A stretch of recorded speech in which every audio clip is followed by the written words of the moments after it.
It's the mother of all talk shows. It's the mother of all talk shows. It's the mother of all talk shows. Go get 'em, George.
Frying tonight, Iranian missiles are on their way to Tel Aviv in retaliation for the breach of the ceasefire agreement not to bomb the capital city of Beirut. And according to the Daily Telegraph, the ultimate establishment newspaper, the entire fleet of UK submarines is currently out of action, either damaged or under routine repair. Take that, Putin, or not. And another Russian triumph in St. Petersburg. Oh, and much more coming up. It's the mother of all talk shows. Stay.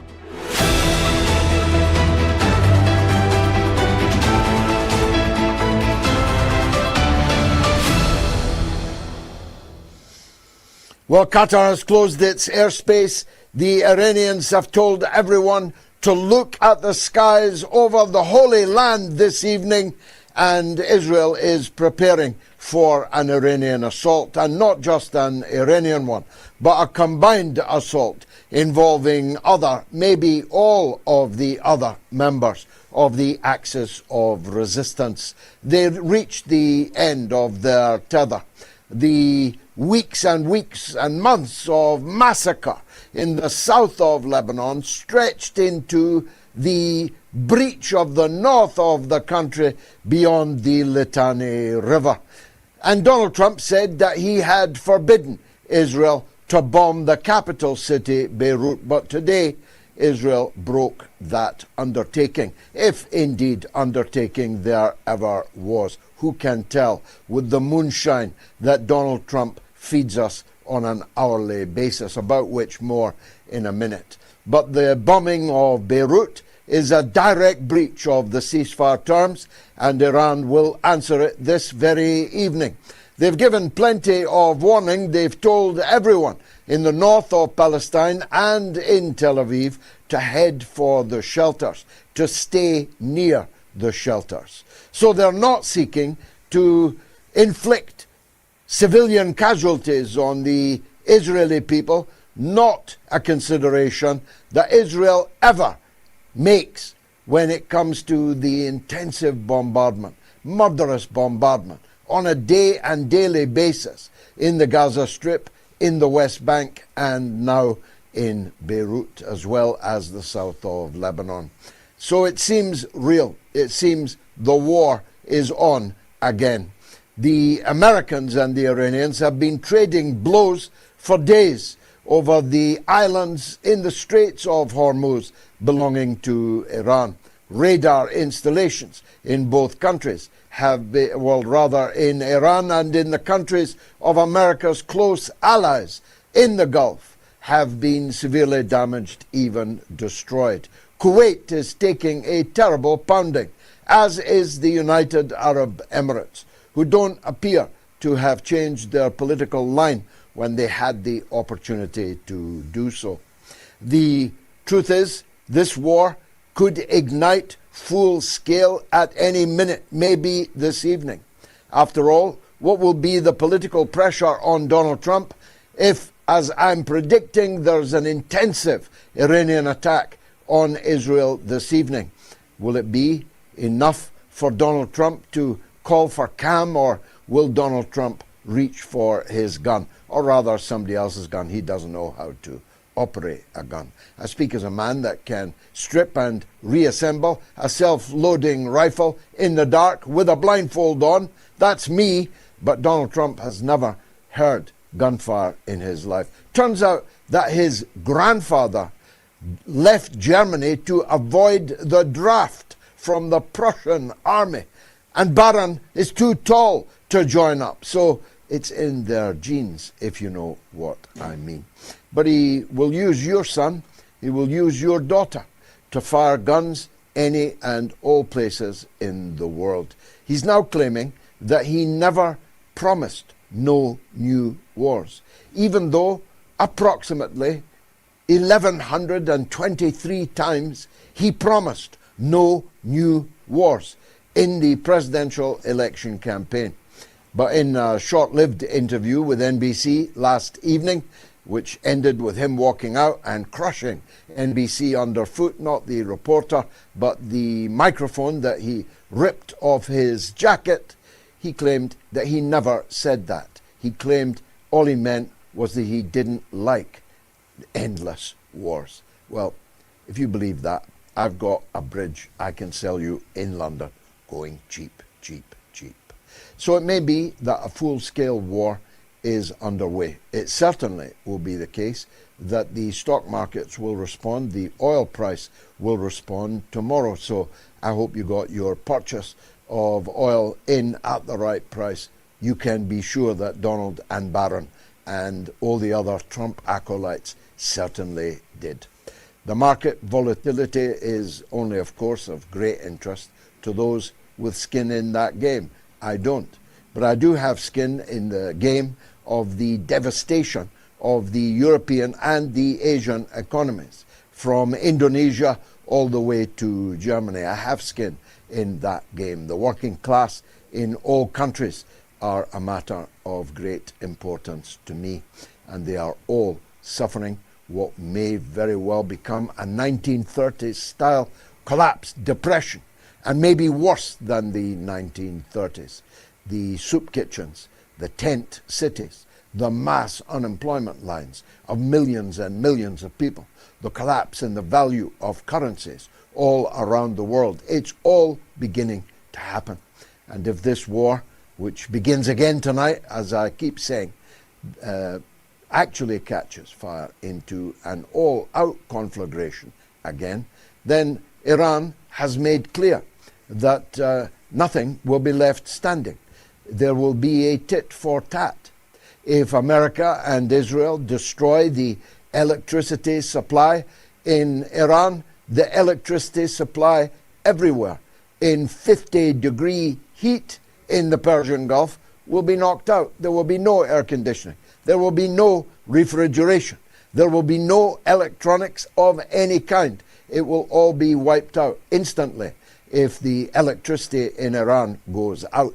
If the desalination plants in Iran are hit, the desalination plants in the surrounding countries, which are totally dependent other than the sparkling water devotees in the 7-star hotels, there will be no water for anybody else that will be potable, that will be drinkable. Thus, a mass movement of people will begin, probably coming to a country near yours. The cost of this war has already been cataclysmic. From the first day, it has been cataclysmic. And the most innocent civilians have paid the highest price. From the little schoolgirls in Menab to the children of the current supreme leader of Iran, the wife of the current supreme leader, the children of the supreme leader.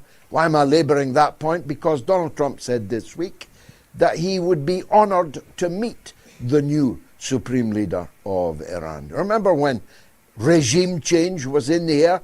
Now Trump would be honored to meet the man he called the gay Ayatollah, the man he claimed was dead, the man he still claims is hideously disfigured and severely injured.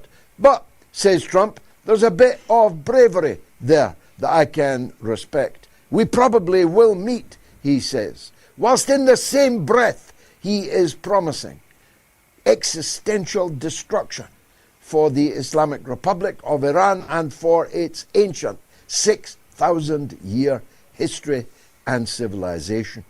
This man has lost his mind. This man has lost his mind if he thinks that a man he called the gay Ayatollah murdered his father, murdered his wife, murdered his children, is going to honor him with a personal meeting. This man has lost his mind. He said today that the Iranians, if not for him, would have blown up half the world. They would have blown up half the world. Must be pretty powerful, these Iranians. Better not mess with them, Donald, if they're capable of blowing up half the world. He said they're crazy people, but I get along well with them. I like them, he said, not knowing what that says about his own character. They're crazy people. They would blow up half the world, but I get along well with them. I like them. Well, they don't like you, Donald. Be sure that the Iranians are ready to fight you to the last Iranian man and woman. Be sure that they, if they were to go down, would go down with all guns blazing and would feel honored so to do. So, as a lifelong opponent of US wars, as a lifelong opponent of the hegemony, the US empire, I'm almost tempted to ask you, Donald, to get it on. I'm almost tempted to ask you to send in the Marines, to send in the airborne. I'm almost tempted to ask you to get it on the streets of Iran. Then you'll find out that the Iranian army is not finished. It hasn't even started.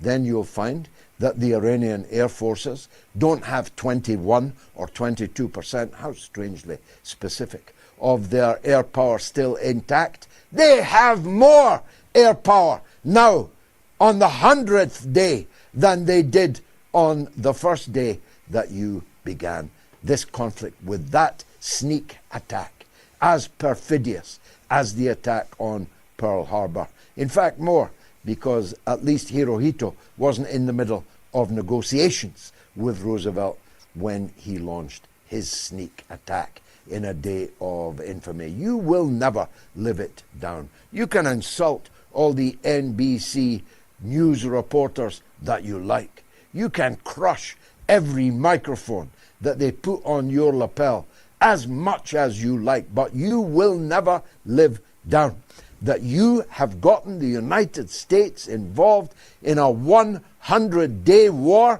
that you said would be over in a couple of days. A war which you said when running for office you would never start. A war which you accused Barack Obama of being on the brink of launching because he was a cornered rat. But the cornered rat is you. All of this is because you were cornered by the Epstein files, which will come out either now or later, either when you have shuffled off your mortal coil or not. But the Trumps, the family, Trump, the crime family, will never live down and will never have a moment's peace in this life after you have left office, which may be sooner than you think. Because given the sea of catastrophic troubles that you are going into the midterm elections in November, just a few months from now, given that sea of troubles, it's distinctly possible that your opponents, who are as despicable as you are, will win both houses of Congress, will not just impeach you, probably weakly, but will have the votes eventually to remove you physically from office.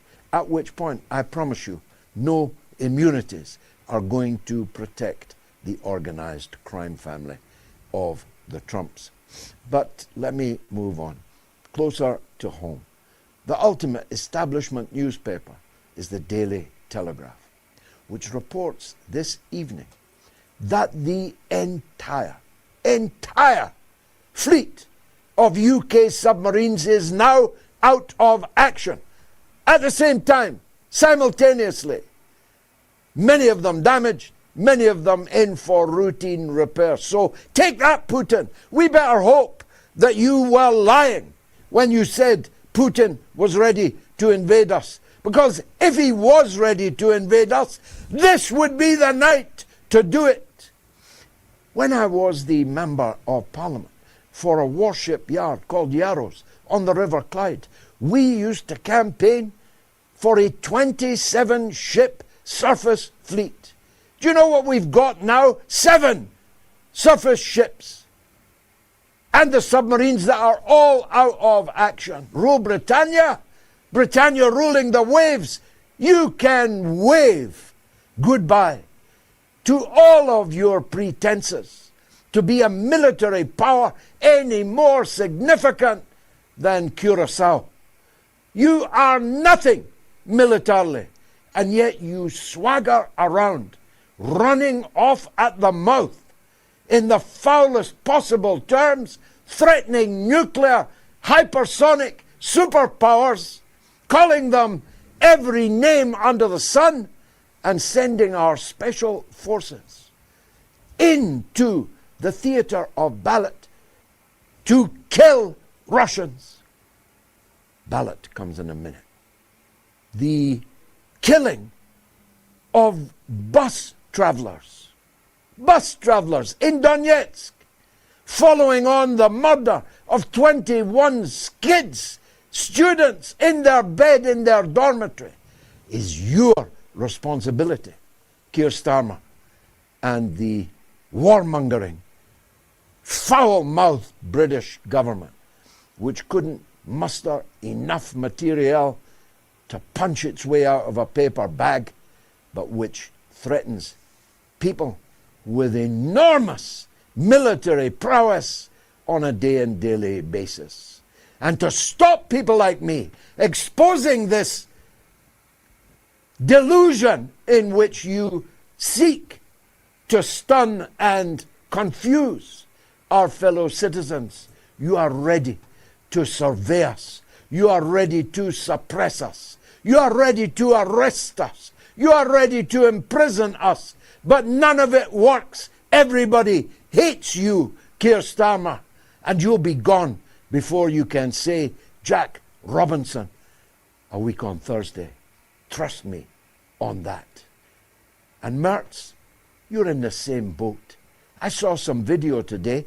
They gathered the entire 13% of the German electorate that still like Mertz into the same conference hall and filmed them all cheering him. But outside, 87% of the German people hate you, Mertz, because you've destroyed their country, you and your predecessors. Little Macron I'm not concerned with. He's leaving very soon the battle will soon be joined for the presidency of France. But Germany and Britain, I am vitally concerned with. You have both betrayed your countries. And Germany, you are in breach of the surrender terms written into the United Nations in 1945. You are in breach. You understand what that means? It means that Russia could start bombing Berlin this evening, absolutely legally, because the surrender terms that your government signed, your state signed, forbid the militarization of your country, which is far apace and which is killing people in the victor country, Russia. Any one of the victorious powers has the unilateral right in law to declare Germany in breach of the terms of the surrender in 1945. They're very lucky. I've said this before, that Vladimir Putin is the president of Russia, because there are other people who, if they were the president of Russia, would have already acted on this NATO assault, conspiracy on the people of the Russian Federation and its near abroad. Which brings me to Armenia. In Armenia, the polls have just closed. Only just over half of the Armenians voted. That's because most Armenians live abroad, and the Armenian Prime Minister forbid them to vote from abroad, from the embassy, like any normal country allows. Pashinyan closed the polling stations for all the Armenian population all over the world. Hundreds of thousands of them were deprived of the right to vote. And so the most meaningful parliamentary election in Armenia's short history as an independent state has now closed with almost half of the people forbidden the right to vote. Why did he do that? Why has the French intelligence service, taken on the job of blocking on the internet all the criticism of the government of Armenia that they possibly could? You've already worked out why. Because they plan to make Armenia the new Ukraine. Not only does Armenia lie in the yard of the Russian Federation, it lies in the yard of the Islamic Republic of Iran. It's a double whammy. The NATO and EU forces plan to make a protectorate out of Armenia, though how much they'll be able to protect it from what comes next is another matter. Because Armenia buys gas at 25% of market price, but no longer. Once Armenia is judged to have left the orbit of the CSTO, it will be left to its own devices. It can buy gas at 100% of the market value. Much of the produce of Armenia is sold in Russia, no longer once it has broken from the fold.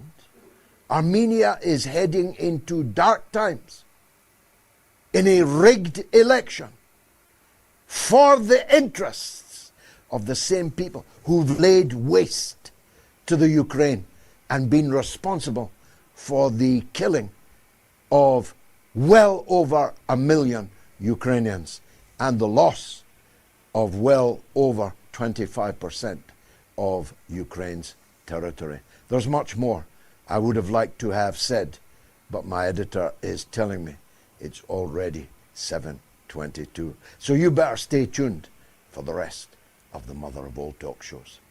Stay tuned.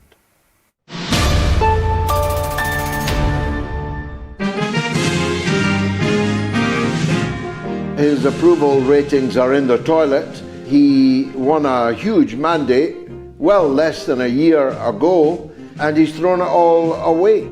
He has an approval rating of just under 40% now, and a disapproval rating of all the others. There are no don't knows in the issue of Donald Trump.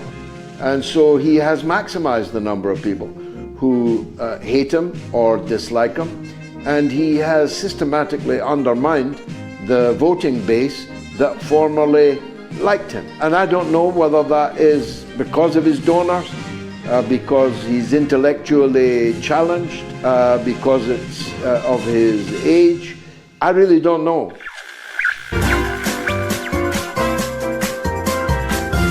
You are listening to the mother of all talk shows with George Galloway.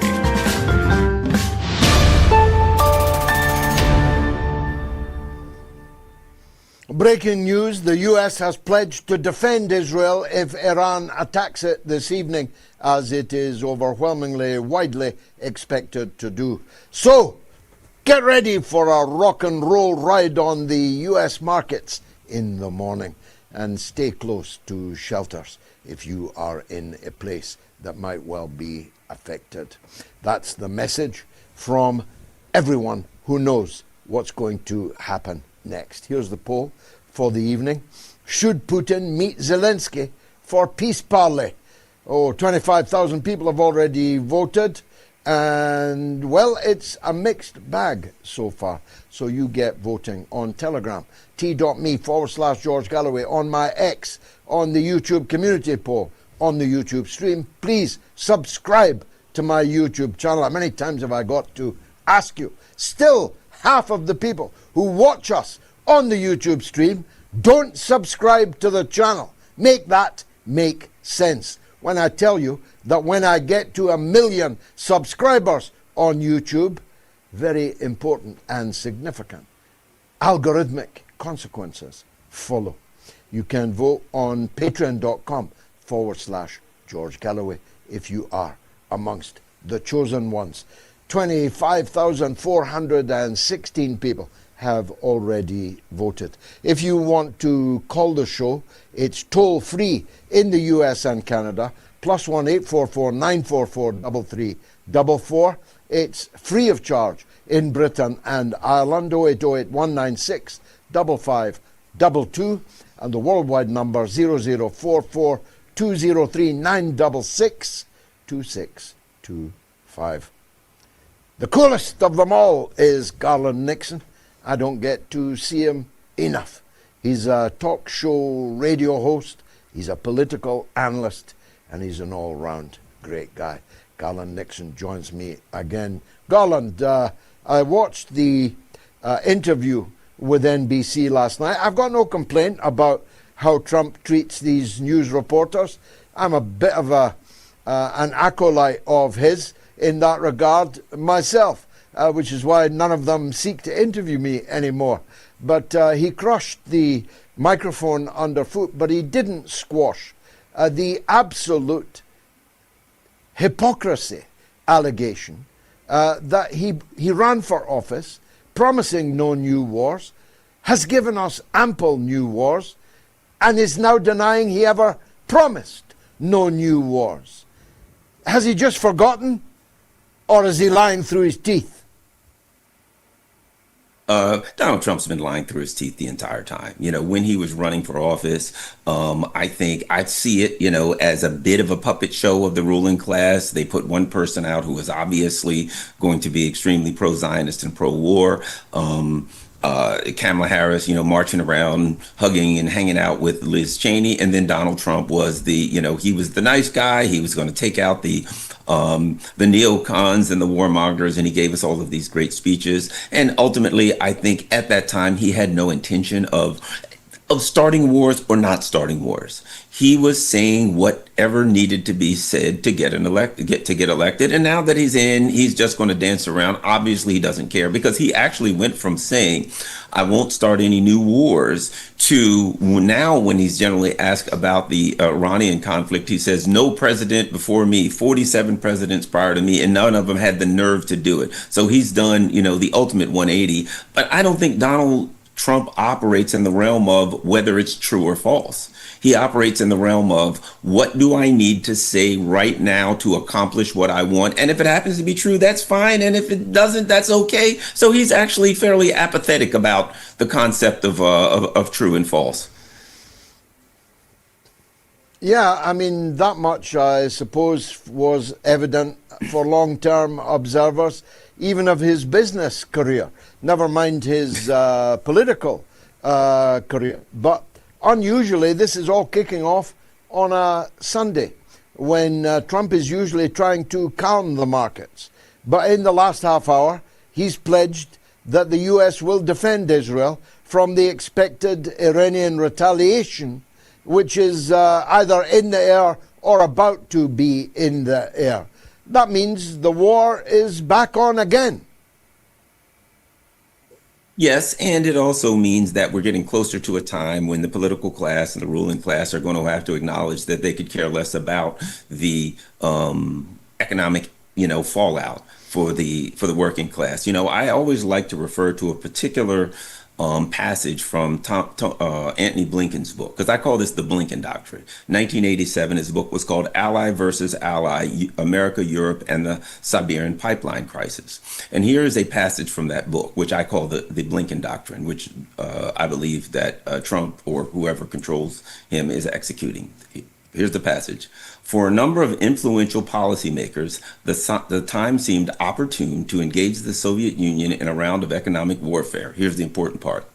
Regardless of the price that might have to be paid by the economies of Western Europe and the American business community. So what they're telling us, that particular political class, the neocons, whatever you want to call them, is that they have things they want to accomplish from a geopolitical perspective, and they really don't care about the economic fallout for the masses. And I think we're seeing that Blinken doctrine going on right now that Trump has adopted, or that the system that has Trump in now is executing, and that is, okay, you know what? It's time to stop pretending like we're trying to save the economy. We're going after China, we're taking over all of the oil, and if it throws Europe and America into some kind of a depression, so be it. That's just the price they have to pay. And I think that's where they are. So it's going to, we're getting to a point where manipulating the market was good as long as you were trying to pretend as though you cared really about the economic plight of the working class. And now, that illusion is evaporating. So who cares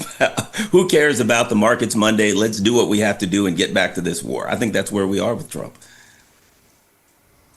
And yet there's mixed signals. I was at the St. Petersburg Economic Forum over the last couple of days, and there was a considerable American presence there. In fact, believe it or not, the guy who designed Trump's arch and Trump's ballroom, I nearly made a citizen's arrest on him. The man who's building Trump's ballroom was sitting not 10 yards from me in the auditorium when Putin was speaking. That's quite a high level of American representation, and the American business class was there. So do they want the Ukraine war to end, or don't they? I think that's the other part we're looking at, and that is, the business community, the people who are making the big bucks, are always looking for an angle, a way to make more money. So if the basic foundational parts of the economy fall apart, which they are, and all of the working class people lose their jobs, that doesn't mean that the economic elite still can't make a fortune. They can kind of just, kind of dance on our graves economically, shall we say. So I think that, yes, they're going to still be looking for business opportunities, but, the things, what's left that supports a foundational economy that barely produces, jobs that people can feed their families with, they're willing to sacrifice that. But that does, I mean, the perfect example is right now, the hydrocarbon companies are making a fortune from the additional cost of fuel, as the everyday person has to pay that additional cost and has to pay the price. So oftentimes you find that even as times get harder for us out here, for the average person, it's financially feasible for the people in charge to make more money. So I don't think there's really a contradiction between them out there they're going to these people going to Russia or wherever looking for a way to make more money, and at the same time destroying the foundational economy of the working class. And not least the foundational economy of Western Europe, about which it's evident from the Blinken doctrine onwards, they don't give a toss. Germany is now, the AfD, the right-wing party in Germany, who were also there in numbers in St. Petersburg, their popularity has risen 500%. They are the overwhelmingly most popular party in Germany. The German economy is hurtling towards ruin. They have lost more than 500,000 manufacturing jobs this year, and it's only halfway through. The winter that will come soon enough in Germany is going to be a long, cold winter, literally and metaphorically. People are desperate for a change of line and leader in Germany.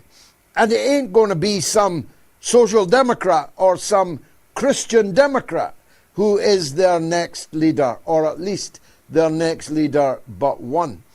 They don't care about that. We fought a war against the far right in Germany, and we imposed surrender terms, which Germany, even under Merz, is in absolute breach of. Have they just written off Europe?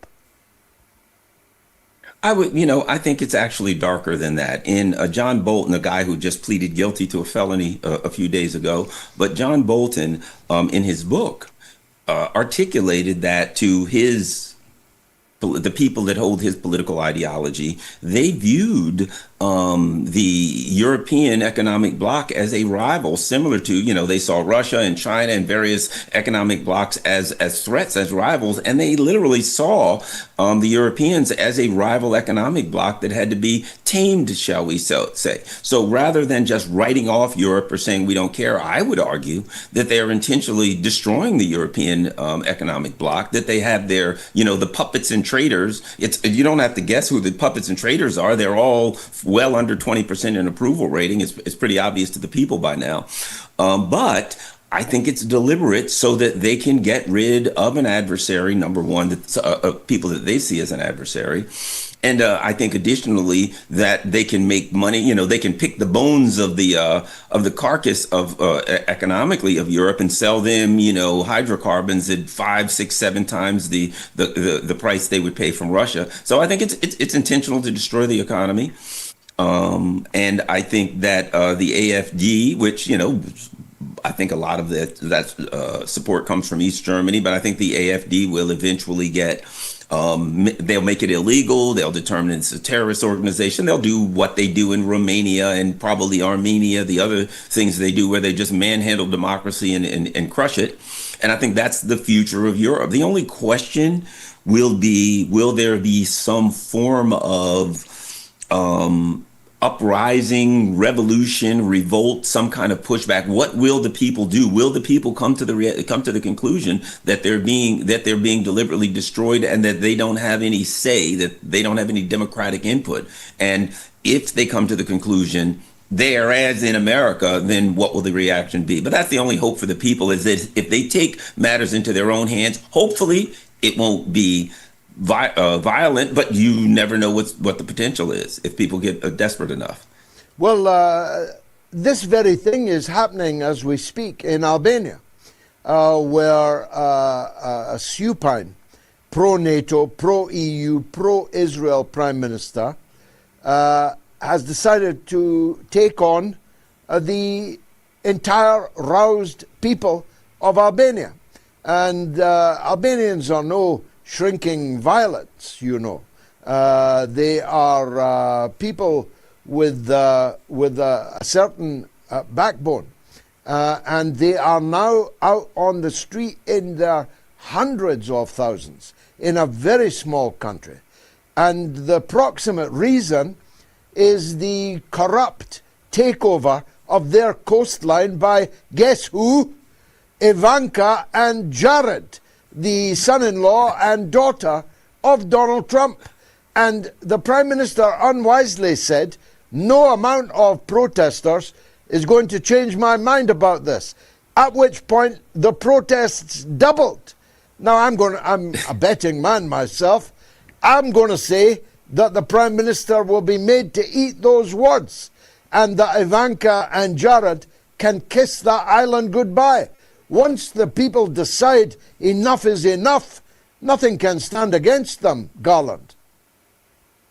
Yeah, we're starting to see these types of uprisings in this hemisphere in Bolivia. You're starting to see the people take to the streets of course, in Albania. And I think that this is, what we have is basically dry tinder, and it only takes a spark for the dry tinder to go up in flames. And I think you're going to start to see that in country after country, because whatever you want to call them, the globalists, the neocons, they go into these countries and they put some kind of a puppet leader in charge, and they don't even try to hide it anymore. They don't even try to pretend anymore that there's a democratic rule. Now they simply say, you know what, we're in charge and there's nothing you can do, and they put some fascist leader in charge, and they take over the country. And I think that there's a shelf life on those kind of politics, that eventually they're going to blow up in their faces. And in Bolivia and in Albania, I don't think that these are exceptions to the rule. I think this is the beginning of what's going to be, a kind of a worldwide resistance of people who have had enough. And personally, I think it's inevitable, and I think it's a very good thing to see. Speaking of presidential progeny, Garland, I've been following the rehabilitation of Hunter Biden, who is, by comparison with the Trump progeny, is a paragon of virtue, a point which he is making. He's making, I only harmed myself by my actions. Kushner and co. are destroying America and its foreign policy and encouraging, courting war, death and destruction for everybody else. He's kind of got a point, doesn't he? He does, but he doesn't, because basically we're talking various degrees of the same criminal activity. He'd sell a painting that looked like, I wouldn't use it for a welcome mat for $800,000, right? See, that was small potatoes. Now the Trump people come in and they're going to, get $800 million where he got $800,000. I think there's a bit of jealousy. I think there's he's looking backward saying, darn, if I'd have known I could have made that much money, I'd have been getting a painting out every day and tripled the price. So he's probably angry because he didn't realize the game would pay him in the way that the Trump people are, the Biden Inc. is small potatoes besides Trump Inc. Well, it is. And speaking of the Democrats, still nothing from them, still no one showing, only a couple of years to the next election, only a few months to the midterms. If you asked me who's the leader of the Democrats, I couldn't tell you. Who's the coming man or woman? I couldn't tell you. Well, and the Democratic Party is in an interesting position because 2016, they stole it from Bernie. 2020, they stole it from Bernie. 2024, they literally, in a number of states, they had several people that were on the ticket that were legitimate Democrats that were running, and they only put Joe Biden's name on the ballot. Literally, they had states, Tennessee, Massachusetts, Florida, a bunch of others, one name on the ballot, ignoring the fact that there were other people running. So the party is so divorced from the constituency. Like 90% of the people in the Democrats now have a unfavorable view of Zionism in Israel. 90% upwards of 90% of the people in the party want some kind of a national health service, and the other 10% that rule the party say no. So it's not really a party anymore. There's an elite club that's trying to manage kind of a working class constituency in the way that they want to. So if there is a person that could run, who would be, and I'm going to I have my issues with Bernie, but someone who was, say, closer to the working class ethos, the party would have to crush them and ensure that they stuck in another Kamala Harris, Joe Biden style figure. In fact, a few years ago, Joe Scarborough, who you probably know, he has a weekly morning show. He's super liberal guy, and he was on there with another guy who was very, very wealthy, who literally said, "Well, if Bernie wins, I'll vote for Trump." And then Joe Scarborough was like, "Shh, you can't say the quiet part out loud."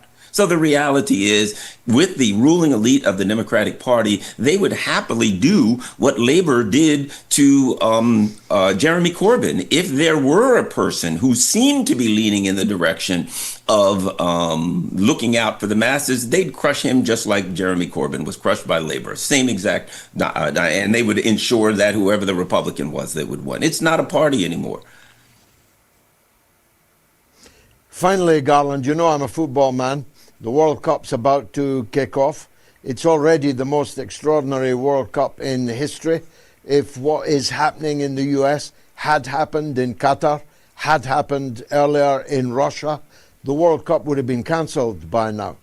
The top-class centre forward of the Iraqi national football team was held for 7 hours by the police at an American airport on his arrival. The Iranians have been told that they're not allowed to sleep in the United States, although they're being forced to play in the United States. They are not allowed to spend an overnight in the US. They must arrive on the day of the game from Mexico, play the game, and then leave the country immediately after the game. A set of conditions which is so intolerable it seems like a joke. People are having their visas cancelled. Scottish football supporters, what did they ever do to Donald Trump? Have had their visas cancelled, losing all their money, their hotel reservations, their airplane tickets. It's a farce already. Are people looking forward to it in the United States? Not at all. It's just been turned into a political spectacle. I understand how they feel, because the last time I came a couple months ago, when I returned to the United States, I was pulled aside and questioned for a couple of hours. So I understand how they're feeling. But, what we're looking at is what we used to call, like a full spectrum war or full spectrum dominance, kind of what's been referred to as the Jackie Chan style of politics, where, in the Jackie Chan movie, everything around him, he'll grab the dishes, he'll grab something off the wall, everything is a weapon, right? And now what we're looking at is basically full spectrum war. This is something that the people of America enjoy. I know so many people that were looking forward to the football matches. There are a lot of Latino people here from South America and all over who love football. This was really something that was going to be wonderful, but because of the full spectrum warriors now, even something as beautiful as a soccer match now has to be turned into a political spectacle where you have to somehow symbolically punish the soccer players. Symbolically, you have to admonish them to demonstrate how angry you are or disrespectful you're being towards Iran. It is it's just a sad spectacle, and it shows the depths to which the leaders of this country have sunk. Yeah, and other countries too. The French media have greeted the fantastic triumph of the 19-year-old Russian tennis girl who won the Roland Garros, the French Open Championship yesterday. The media refused to call her Russian. They're calling her Siberian, like Siberia was a country. She's the Siberian champion. Don't you know? You weren't allowed to show the Russian colors in the stadium. One couple did and were promptly heckled by the security. It is a truly dismal, exceptional decline in normal human standards, normal human behavior. I lived through the Cold War, and there was never anything as bad as this. The Moscow Dynamo toured Britain in the 1960s to tumultuous welcome. Yuri Gagarin visited England to a tumultuous welcome. People queued up at Covent Garden to hear Russian opera singers, to watch Russian ballet. But now all aspects of human finesse have been abandoned. I just told the wife, the author of The Master and Margarita, a great masterpiece of the literary canon, Bulgakov, he was born in Kiev, and there was a statue to him in Kiev, and these Philistines have just destroyed it this very day. What a world we're living in, Garland. Well, what we're seeing also is this fracture morally between the masses of people and the political class, because, people bring up the contradiction that if it's Russia or China or Iran or one of these countries that has been designated evil, then we can't look at their colors and we can't read their books and we can't even have a cat that was, bred from their country.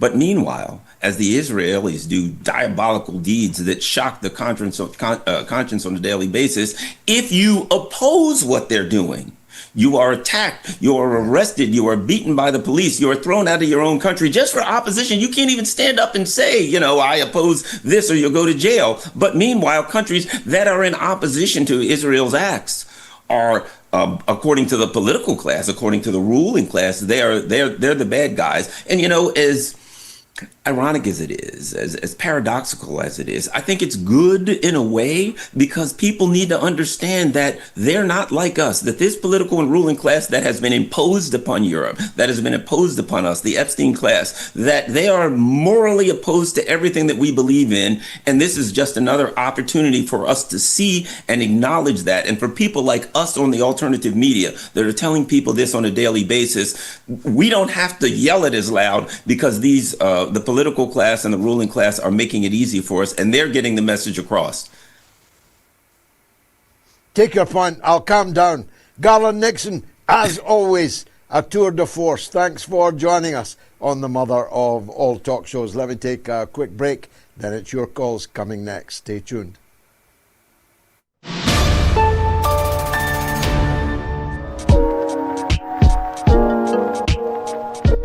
Full marks to you for your dogged persistence and your quiet and dignified insistence that you were right and I was wrong. I don't actually recall the clash that we had, but I would have to say that you are being proven right, and I am being proven to have hoped for things that have not transpired.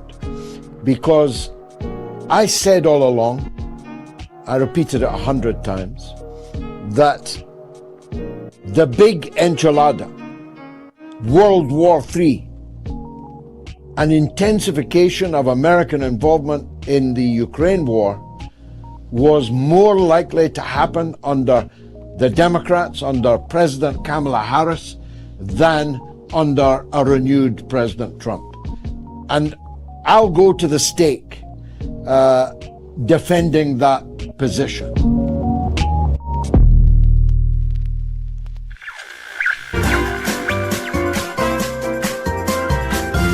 You are listening to the mother of all talk shows with George Galloway.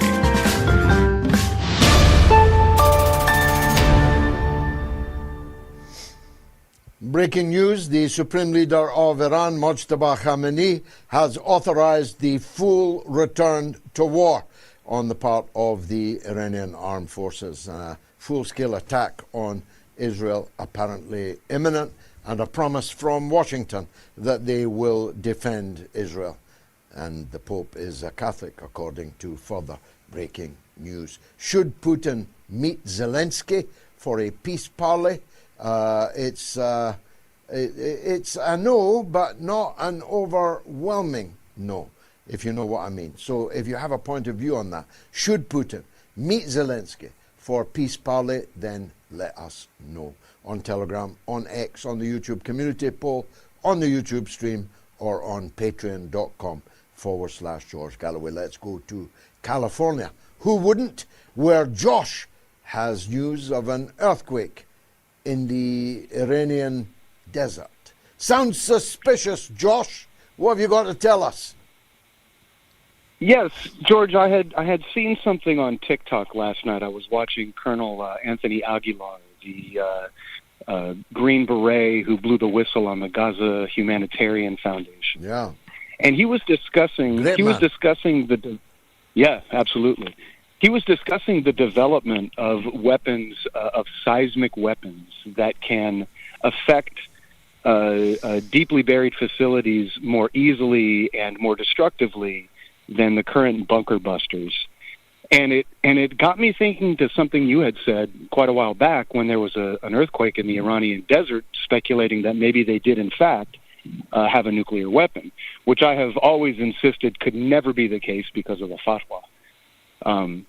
But what it got me thinking about is how are they creating these seismic impacts? And I began to think, are they using percussive delivery systems, percussive and in fact repercussive delivery systems, so that they can create through the delivery system a seismic effect that is comparable to that of a nuclear weapon, equally as indiscriminately destructive and massive in scale as a nuclear weapon, without any of the atomic byproducts, because the efficacy of the delivery system is what is able to create the seismic effect, not the explosive or necessarily even the yield. And if they have a non-nuclear alternative to create seismic attacks on land masses, on the enemy, this is important not only scientifically and militarily, but politically. To use a metaphor, and I don't know if they have the game T-ball in the UK or wherever, I can't remember where you are these days, but in America, every playground has something called T-ball, a ball on a rope tied to a pole.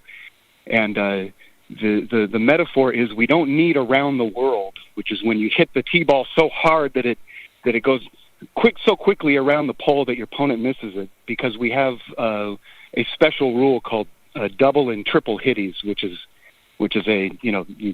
you have to negotiate on the playground for the permission to use double and triple hitties during a game. But that's what I suspect. That's what I suspect Oreshnik does. Well, you've educated us multiply on playground games in the U.S.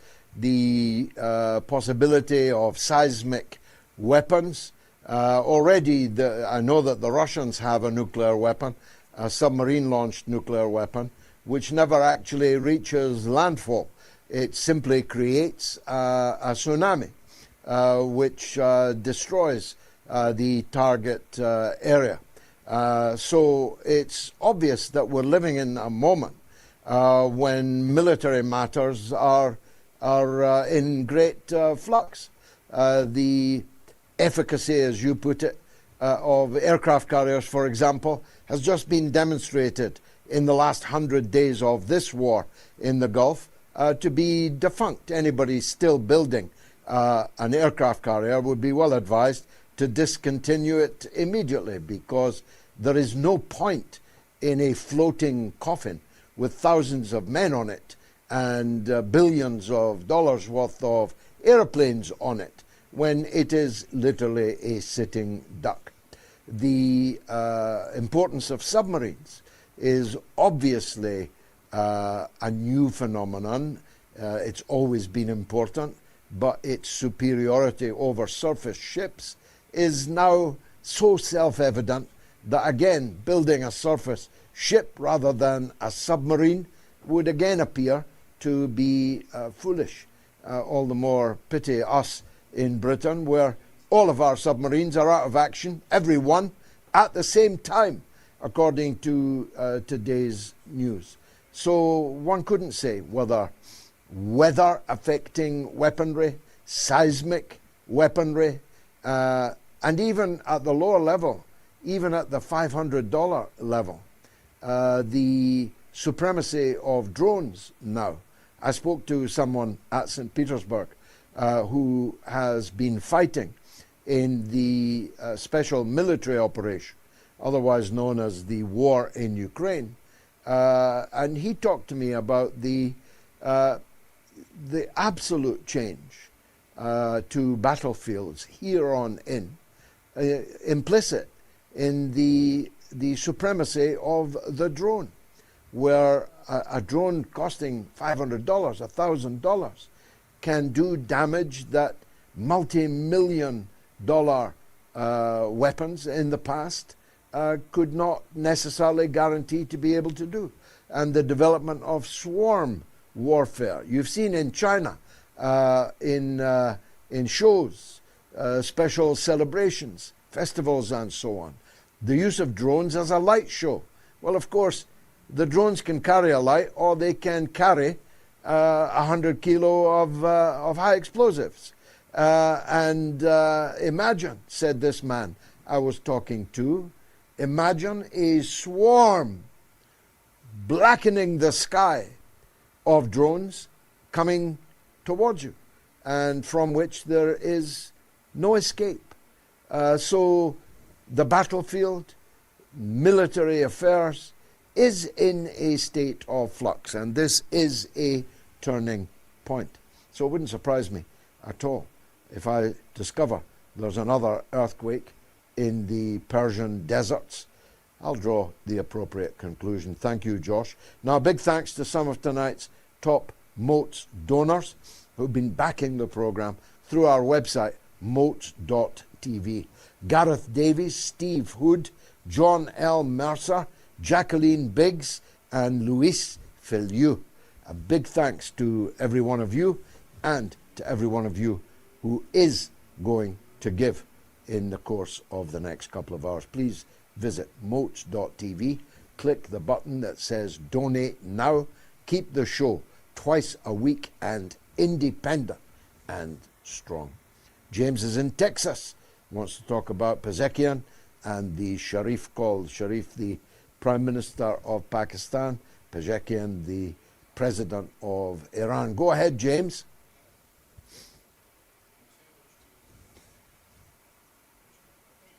James, you there?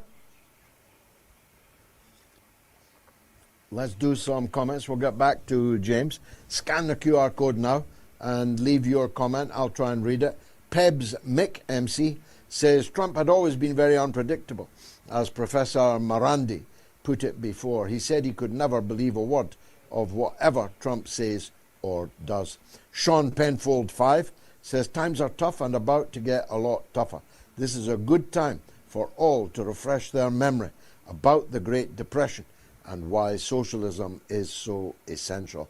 And Jill Garrison 1917, very important number that, says praying for peace, sending love from Louisiana. Thank you, Jill. And Neil GZ sends £5 English and says it's a funny old world where woke progressives are keener on death and destruction than the so-called far right. It's absolutely true. I mean, look at Germany that I spoke about before. The AfD, the far right in Germany, are totally opposed to NATO's war on Russia. They were present in St. Petersburg in numbers. They are totally opposed to it. And the Die Linke, the so-called leftists in Germany, they're gung-ho for the war. Never mind the Social Democrats. And Pauline Wooding, 1304, says, and the World Cup is about to start. What a charade. Let's go to California again. Amar is there on Trump's no-war policy. Go ahead, Amar. Hello, George. Thank you so much for having me. So Trump claims that welcome, sir. Never said he would start new wars, but unfortunately, I think he suffers from dementia, a new form of dementia caused by the Epstein files. And his poor wife Melania. Yeah, is there a method in the madness? Is he? Who was that mafia chief in New York who used to attend court every day in his dressing gown and pajamas and claimed to have gone bonkers? And that was his defense to the very serious charges that were facing him. Is Trump pretending to be mad, or is he mad? I think that he's completely mentally unstable. I think his wife is suffering from Stockholm syndrome, and I think she wishes she had married Epstein instead of being embarrassed like this for the rest of her life. And that's all I have to say, George. It's brutal, but it's quite funny and maybe quite true. Larry Johnson, the man who always looks like he's just come off a surfboard in Kontiki in Hawaii, but is the best informed intelligence analyst anywhere to be found in the world. And he's here on the mother of all talk shows, coming up after this short break. Stay tuned.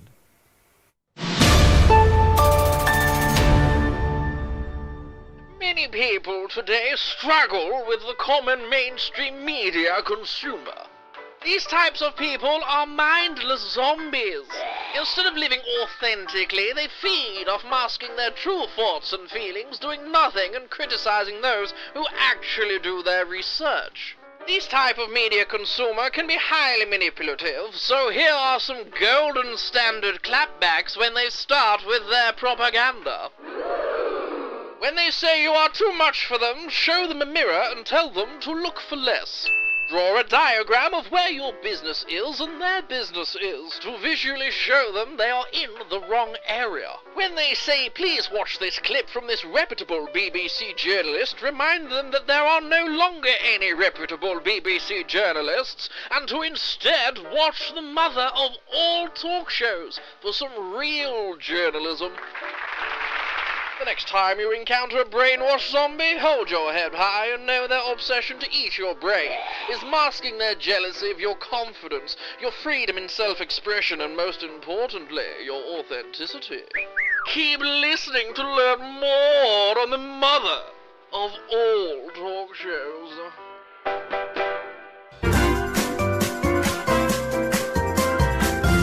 You are listening to the mother of all talk shows with George Galloway.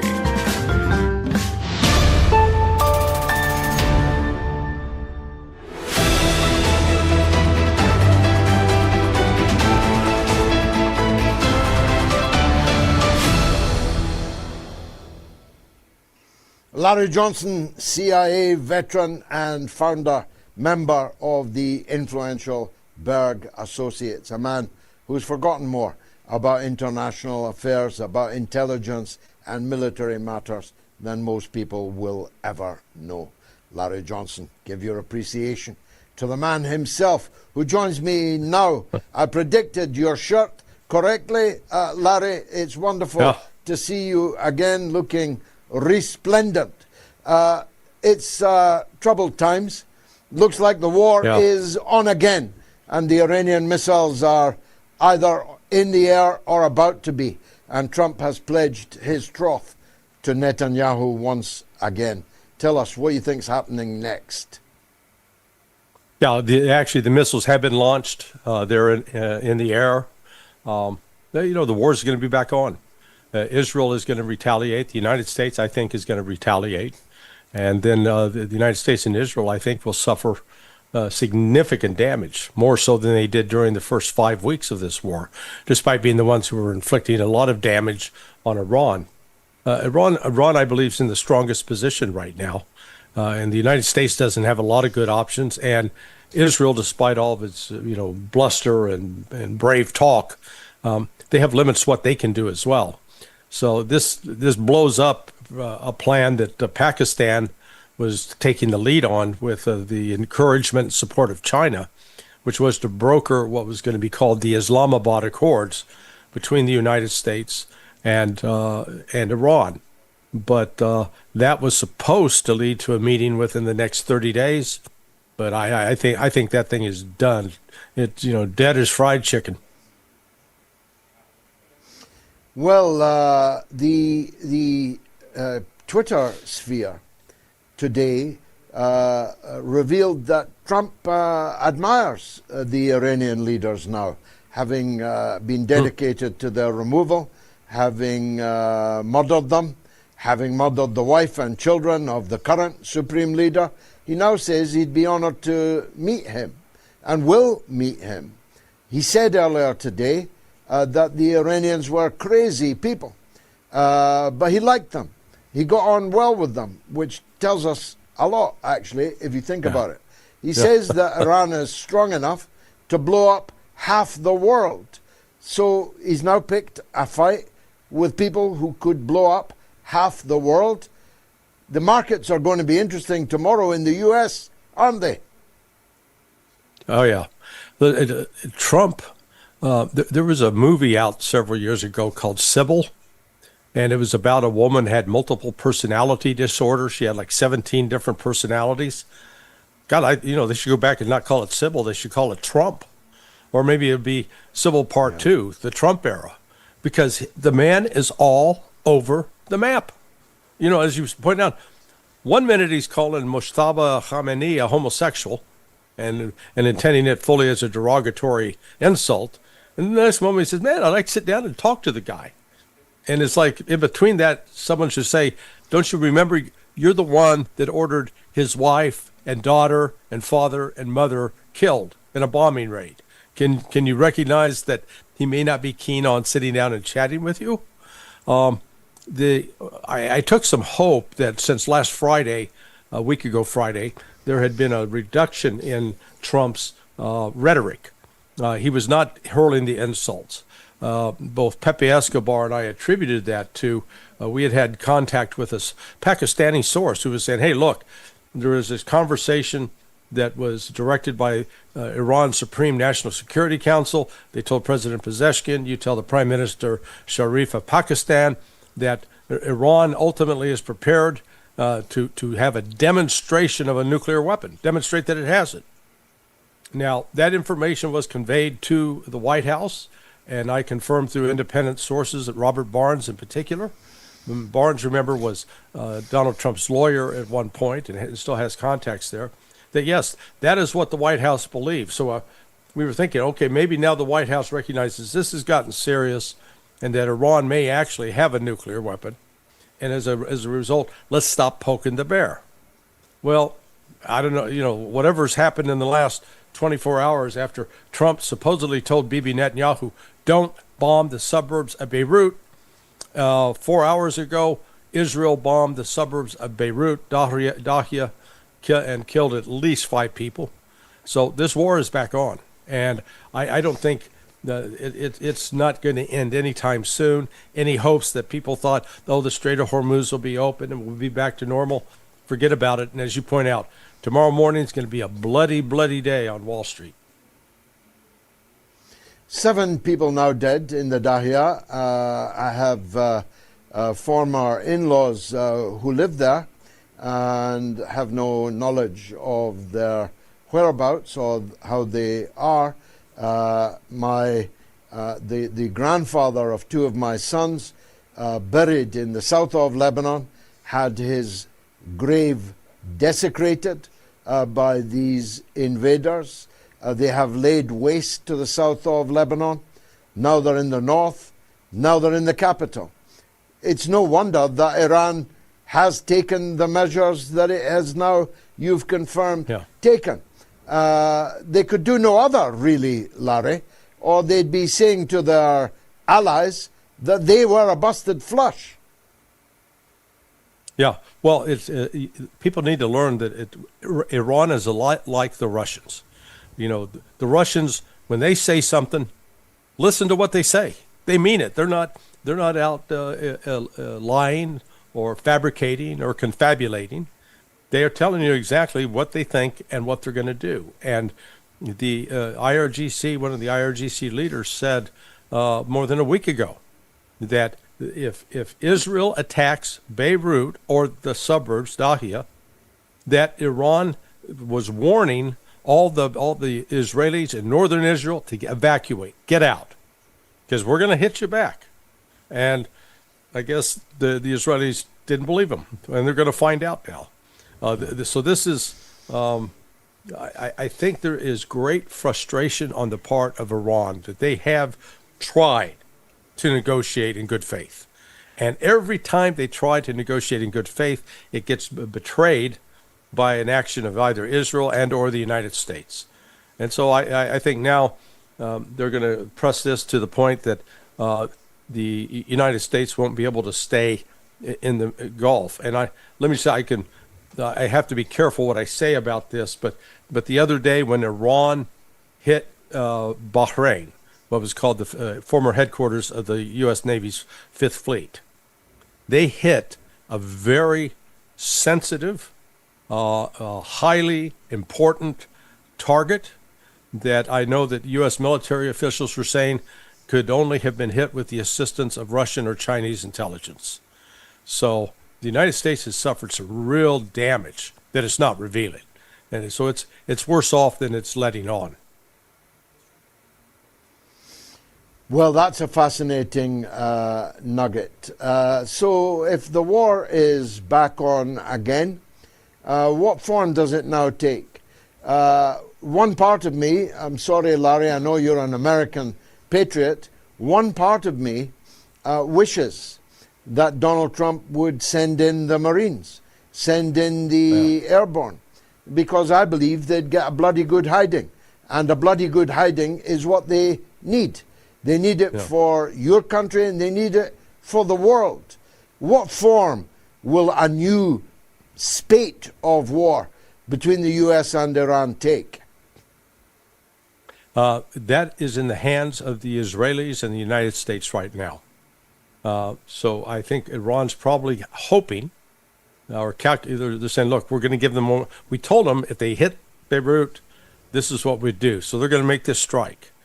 It will be if Israel and the United States say, okay, stop, we're not going to react, and we're going to stop bombing Beirut, then the peace track ceasefire could be back on track. I'm not real optimistic on that front. I think while it's a possibility, I think it's an unlikely possibility. More likely is this is going to ignite a new escalatory round of violence. But the advantage will lie with Iran, with its ballistic missiles. It has stockpiled more in the intervening 9 weeks since the ceasefire was declared. They've received significant resupplies from both Russia and China. And I think at this point, one of the things Iran will do is they will now begin targeting U.S. military ships, the ships that are trying to blockade Iran. They're going to lift, Iran will lift the blockade by force. And once the United States starts suffering casualties and having ships sunk, then it'll change the U.S. attitude towards this war. They'll realize we can't win this. That is going to be the shocking revelation to the American people. Now, I was in Russia over the last few days, Larry, at the St. Petersburg International Economic Forum. It was an enormous success. Putin's speech was a very polished and powerful one. I mean, he gave a master class, not just the speech, but I mean, the Q&A went on forever, as only he could or would of contemporary leaders. Nobody could sit for an hour and a half answering questions that he doesn't know in advance and dealing with them with aplomb like he can. But the attendance at the forum was enormous, 76 countries, 24,000 people over the course of 3 days, and an American delegation of note, including the guy who's building Trump's ballroom and his arch. That's pretty close to the president. What does he mean by that? Well, again, we go back to this multiple personality disorder. And let me just correct the record. 142 countries is the last number they came up with. 142, which just goes to show you how isolated Russia is. Now, all the countries of the world are shunning Russia. That's why they all went to St. Petersburg. Trump keeps sending these mixed messages. Now he'll send the guy that's going to build, his Kim Jong-un statues. Trump has become, it's like he's competing with what Stalin was in his day or Kim Jong-un is in his day, this deification of the great leader. So on the one hand, he does that. The Kirill Dmitriev announced, hey, the United States and Russia, we've agreed we're going to build this underwater tunnel that's going to connect Russia with Alaska. Great. And then the Congress turns around and says, hey, we're going to sell more weapons to Ukraine, and we're going to increase the sanctions on Russia. Scott Bessent, the Secretary of the Treasury, is saying, yeah, we need to reimpose those oil sanctions on Russia. And it's like, okay, guys, figure one side or the other, please. Either you want to be friends or you want to be enemies. But this frenemy thing where you try to be both is just, I think the Russians are getting fed up with it. Well, I certainly would. But they were praising, even Putin praised Donald Trump, not effusively, but handsomely. They seem to still have some hopes that Trump means it when he says he wants to bring the war to an end. Should they? Yeah, this is, while I love the Russians for their seriousness, I think they are seriously deluded on this point. I don't think can't trust Donald Trump for a minute. This is the same man who in his campaign just 2 years ago promised, we're not going to start any new wars. I'm going to be the president that stops wars. And boy, what does he do? He lights a match to the biggest conflagration that we've seen in years, and this war with Iran, a war of choice, and a war in which you're killing children. And then when he's called out on it by some of his formerly most stalwart supporters, he attacks them. These are not the actions of a man that's with a well-regulated intelligence and good judgment.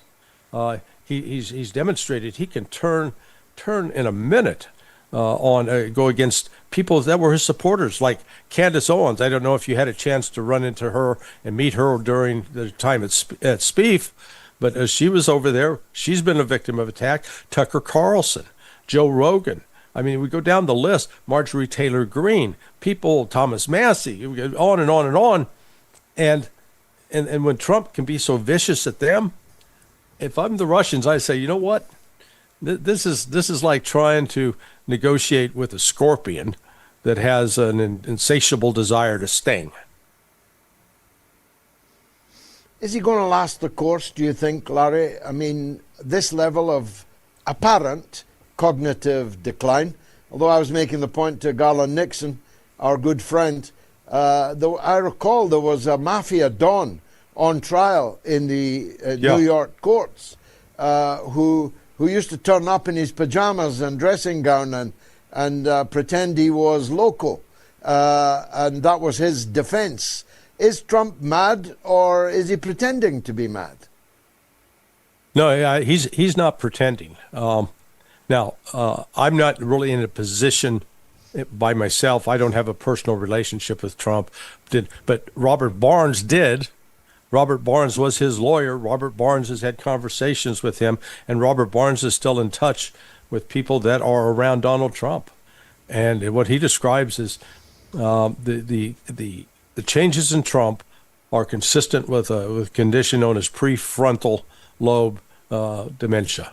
And it means you lose your ability for empathy. You create fantasies. You start confabulating, where you say things that you absolutely believe are true, but they're not. I mean, it's just like today. He was being interviewed, and they asked him, "Why did you break your promise to say that you wouldn't start new wars?" He goes, "I never said that." dude, let's go to the videotape. I mean, there is this thing called the internet. It does capture these things. And he didn't say it just once. My God, he said it multiple times. And yet in that denial, he was sincerely believing that he had never said that, because that part of his brain is gone.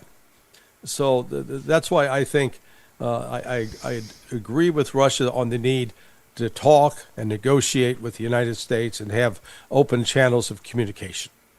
But right now, Trump he's leading this country to disaster. It's very reassuring to the international audience, Larry. Yeah. Lastly, Sorry about I that. don't know how much you're able to. I don't know how much you're able to say about this, but I know if you're able, you will. I'm fascinated by this story about the CIA officer who was found to have multiple gold bars and currency in the millions. I think something like $40 million worth of wealth, unexplained wealth, in his home, who it's alleged he procured all this for a non-existent intelligence campaign that he'd set up, but was so hush-hush he couldn't tell anybody about it. What can you enlighten us about on that? Yeah, I was curious about that, but the Washington Post came out and provided some actually things that now make sense. So he worked for a division of CIA called Science and Technology. Think of it like in 007, where he goes as the Lady Q, that's always creating all the gadgets and that's what they call S&T. That's Science and Technology. So there you can create programs and then what are called special access programs, SAPs. So you got top secret, and then above top secret, you get these SAPs where only people who've been read in, and literally they'll give you a document, you read it, you sign it, and then okay, you're now read in. And then when they say okay, you can no longer know this, they'll read you out. You read and sign. I never knew that. So that's what he did. He created a SAP. And it was connected to the survival of government, continuity of government, which is there is planning that in the event of a nuclear war with Russia, China, whatever, that the top levels of the U.S. government will be saved. They'll be put in these underground facilities. And I can see that he probably created something and said, we need these gold bars for this continuity of government because, regular money is going to be gone. We won't have the printing press, but by God, we'll have gold. I'm sure that something like that he pulled off. And you know what? They may have trouble prosecuting this guy because if he can show that he actually got a sign off on that to run that program, well, then the only way that they can prosecute it is they're going to have to reveal a lot of top secret CIA information. And the CIA says, you know what, we'd rather not go to court. Let's just get a side settlement, slap his hands and move right along. Nothing to see here. Nice work if you can get it. Larry Johnson, as always, superstar. Thanks for joining us on the mother of all talk shows. Larry Johnson, CIA veteran and founder of the respected BERG Associates. Let's take a quick break, then it's your calls right up to Gayatri's social media news roundup. Stay tuned.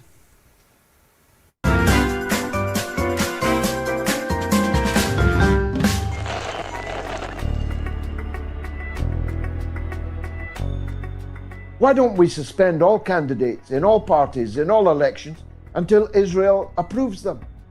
Is that the democracy we want? And we have to ask ourselves, why is the entire political class in Britain in thrall to a tiny little country 2,200 miles away from here, and nothing can be said by anybody here which they don't like? What is it? What hold is it that this little country has on our politics in Western countries? We all know in America it's about money, but the sums of money here in Britain are paltry. By American standards, you'd laugh. Are these people enthralled to Israel for 3, 4, or 5,000 pounds, in which case they're precious cheap? If other lobbyists knew how cheap they were, they'd be moving in and getting a piece of the action. I don't know what the situation is. I don't know why they are so terrified of Israel that they're ready to sack their own candidates in the middle of a by-election. That's how scared of Israel they are.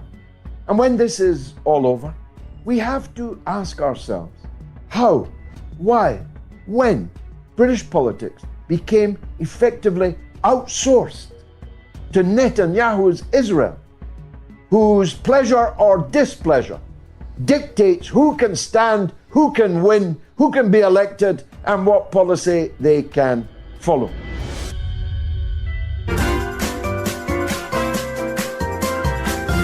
You are listening to the mother of all talk shows with George Galloway.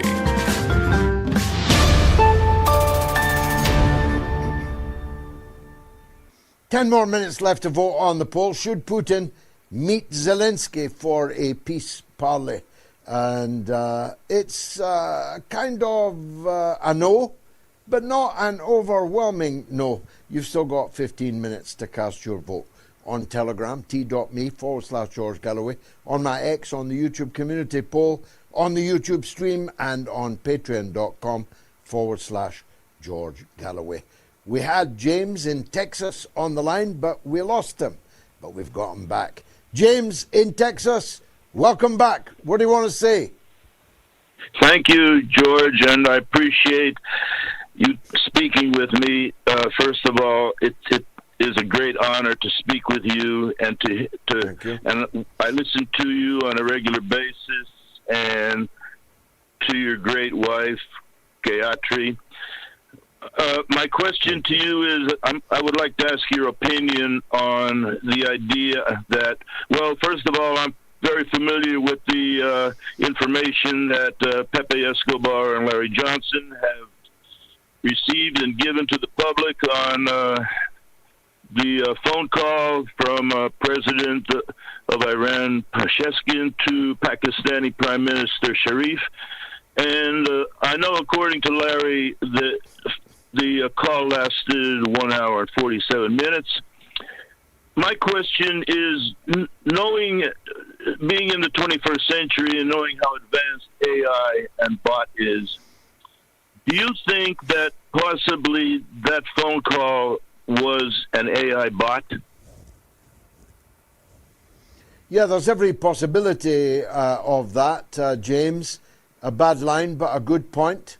There's every possibility that the entire story is a fabrication. Certainly, Iranians that I know say that it is a fabrication, but equally, you'd hardly blame Iran for procuring a nuclear device in the current circumstances, would you? I certainly wouldn't.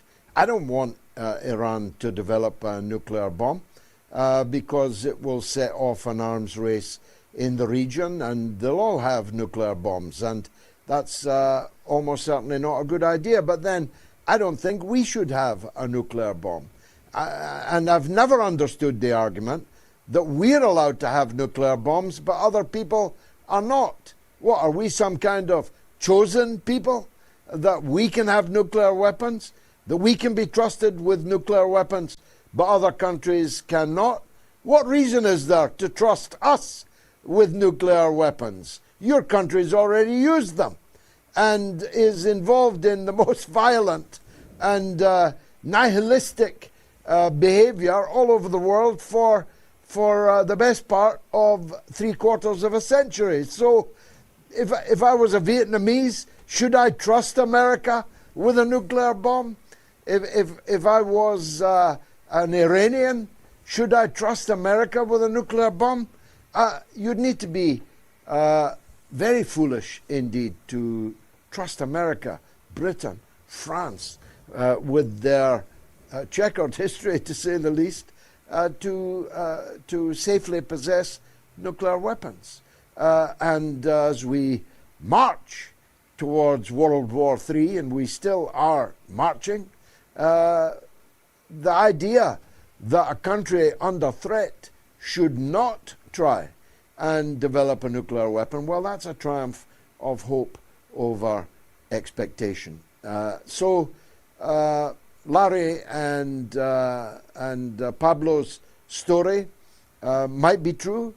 It's certainly the case that they believed that it was true, but equally it could be yet another piece of disinformation thrown like sand into the eyes of the international community to provoke one response or another. Thanks, James. I've got to thank some more of tonight's top-most supporters: Thomas Kahler, El Findlay, Syed Ahmad, Eddie Lamb, and Elizabeth Marchant. A big thank you to every one of you, and a big thanks to all who are going to give. I've got to put it on the line as bluntly as I can. If I was a busker in the street and you stood for 2 whole hours listening to me busk and then left without putting anything in the hat, that would make you a real schmuck. Do I need to labour that point? Go to moats.tv and leave something, even if it's only $1, €1, or £1. Tarek is in New York. He's a former NYPD whistleblower. I'm fascinated. Tarek, welcome. Yes, hello, George. George? Hi, Tarek. Go ahead. Yes, go ahead. How are you, sir? First of all, I want to thank you again for your honesty, your integrity, and your continuous professionalism in providing clear, accurate information, to the people of the world. Because, I must say, propaganda and lies and deception is commonly used to control people's minds.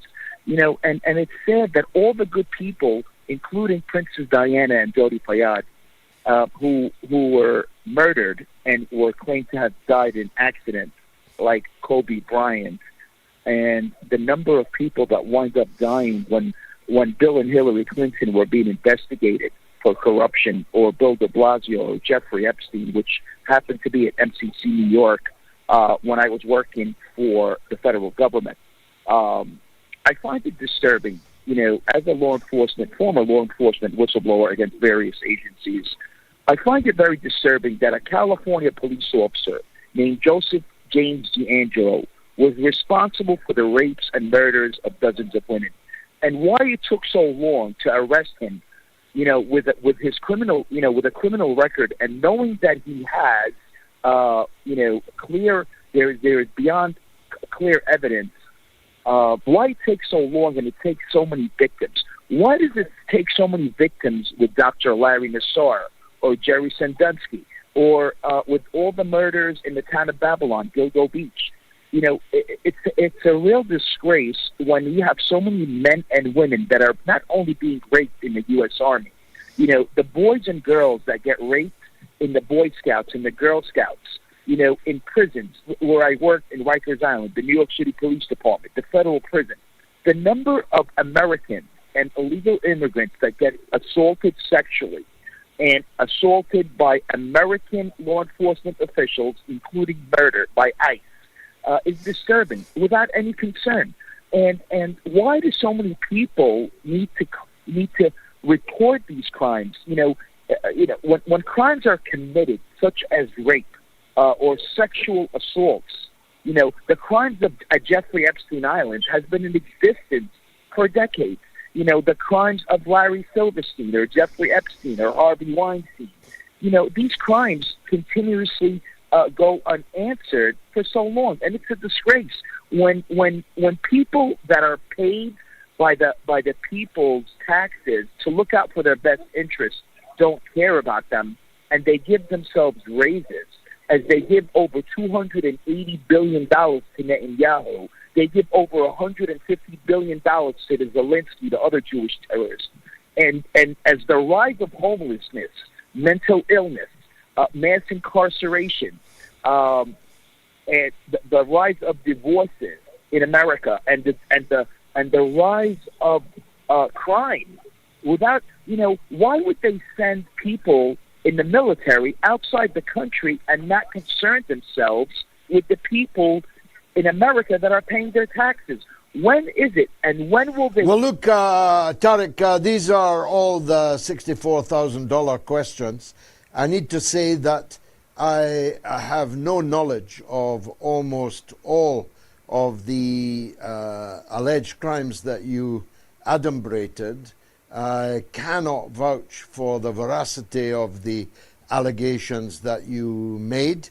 I didn't know that you were going to make them, and I'm not in a position to comment on them. And if anyone has been named unfairly in the course of your remarks, they are, of course, entitled to the right of reply here on the Mother of All talk shows. But as somebody who himself was raped as an 11-year-old, not in the Boy Scouts, worse than that, in the Army Cadet Force, by the commander of the battery of the Royal Artillery concerned, I'm seized entirely of the outrage that you clearly feel and the bemusement of many, most, that some criminals seem to get away with it. And even when they're caught, the sentence that they face is risible on sexual crimes, especially possession of indecent images of children, which is, I remind you, images that are only possible because of actual criminal acts that were carried out on actual children. These are not AI images, disgusting though that would be. These are images of actual children being actually sexually assaulted and raped. People are walking free now routinely from British courts without a custodial sentence for possession of the most serious kind of these images. It's completely beyond me how these people get away with it. And it makes you wonder just how many of them there are and how far up the tree go this kind of deviant and degenerate behavior. But I repeat, you named a lot of guys there. They may all be innocent. And if they are, they have a beef with me, and I'll do what I can to facilitate any denial that they wish to make. Let me read some comments. Murrell Brooks, 1155, says Iran has no serious negotiating partner.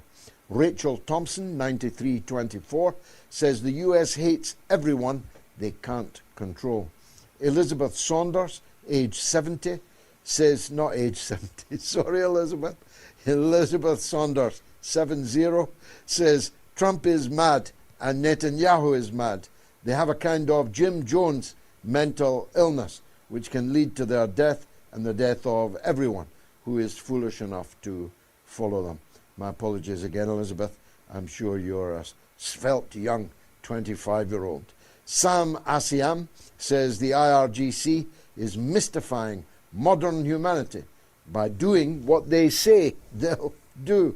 And Uzi 1mm says even Americans shouldn't trust America with a nuclear bomb. The Truth is Amazing, 916, says, George, I did not know that comedy was one of your many talents, but you, my friend, are hilarious. Go get him, George. Yeah, I'm quite a funny guy. That's how I got my beautiful young wife.